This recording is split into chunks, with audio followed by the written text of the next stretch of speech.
அரசு உதவி பெறும் கல்லூரி ஆசிரியர்களுக்கு பண பலன்கள் வழங்க வலியுறுத்தி சென்னை சைதாப்பேட்டையில் பல்கலைக்கழக ஆசிரியர்கள் சங்கத்தினர் போராட்டத்தில் ஈடுபட்டனர்.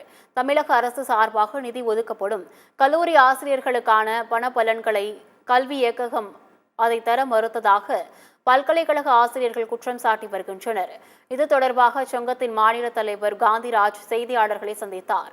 அப்போது பேசிய அவர், அரசு உதவி பெறும் கல்லூரியில் பணிபுரியும் ஆசிரியர்களுக்கு சிஏஎஸ் என்று சொல்லக்கூடிய பணி மேம்பாட்டினை உடனடியாக வழங்க வேண்டும் என்று வலியுறுத்தினார். இந்த விவகாரத்தில் தமிழக முதலமைச்சர் மற்றும் உயர்கல்வித்துறை அமைச்சர் தலையிட்டு பிரச்சினைக்கு தீர்வு காண வேண்டும் என்று கேட்டுக்கொண்டார். தங்களது இந்த கோரிக்கைகளுக்கு அரசு செவிசாய்க்கவில்லை என்றால் போராட்டம் தீவிரமடையும் என்று காந்திராஜ் எச்சரித்துள்ளார்.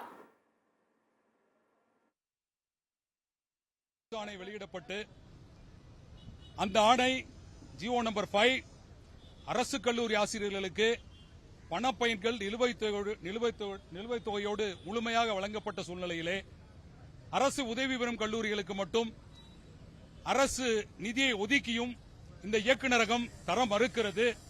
உடனடியாக எங்களுடைய சிஏஎஸ் என்று சொல்லக்கூடிய பணி மேம்பாட்டினை உடனடியாக அனைத்து அரசு உதவி பெறும் கல்லூரி பேராசிரியர்களுக்கும் அதை அமல்படுத்த வேண்டும் என்ற ஒரு முக்கிய கோரிக்கைக்காகவும், அமல்படுத்துவது கடந்த 3 வருட காலதாமதமாகிக் கொண்டிருக்கின்றது என்ற ஒரு குற்றச்சாட்டையும் பதிவு செய்து, ஒதுக்கீடு செய்த நிதியினை இந்த இயக்குநரகம் கடந்த ஆண்டு மார்ச் மாதம் மீண்டும் தமிழக அரசுக்கே ஒப்படைப்பு செய்திருப்பதை வன்மையாக கண்டிப்பதோடு, இந்த ஆண்டு தமிழக அரசு மீண்டும் நிதியை ஒதுக்கி இருக்கிறது.